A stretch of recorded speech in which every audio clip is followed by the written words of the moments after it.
ఒకవైపున గతంతో పోల్చుకుంటే గత ఏడాదితో పోల్చుకుంటే ఏడాది మిర్చి రైతులకి రేట్లు పెరిగి నేను సంతోషపడే లోపు వీళ్ళు దోచుకుంటున్నటువంటి వ్యవహారం మీద అచ్చెన్నాయుడికి నేను కంప్లైంట్ చేశారు. మిర్చి అమ్మేటటువంటి సందర్భంలో కమిషన్ వ్యాపారులు ధరలో కోత పెడుతున్నారని అచ్చెన్నాయుడు దృష్టికి తీసుకెళ్లారు. క్వింటాల్కి 16,500 బేరం జరిగితే తీరా నగదు చెల్లించే టైంలో 500 రూపాయలు తగ్గించిస్తున్నారట.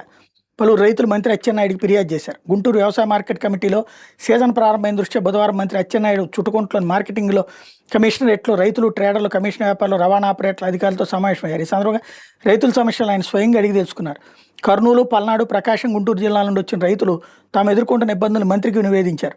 కమిషన్ వ్యాపారం ధర కోత పెట్టకుండా చూడాలన్నారు. మిర్చి గోనె సంచికి 20 రూపాయలు మాత్రమే చెల్లిస్తున్నారని, మేము దాన్ని 80 రూపాయలు పెట్టి కొనాల్సి వస్తుందని చెప్పారు.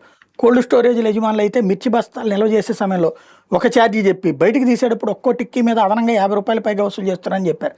యార్డ్లో ఉదయం అల్పాహారం, మధ్యాహ్నం భోజన సదుపాయాలు వెంటనే ప్రారంభించాలని కోరారు. రైతు విశ్రాంతి భవనంలో సౌకర్యాలు లేవని, అపరిశుభ్రత తాండవిస్తోందని చెప్పారు. తాగునీటి సదుపాయాన్ని మెరుగుపరచాలని కోరారు. కిరాయి విషయం మీద మిర్చి ఎక్స్పోర్టర్లు, లారీ యూనియన్ నాయకులు మంత్రి ఎదుటే వాదులు ఆడుకోవడం కూడా ఇక్కడ స్పష్టంగా కనిపించింది.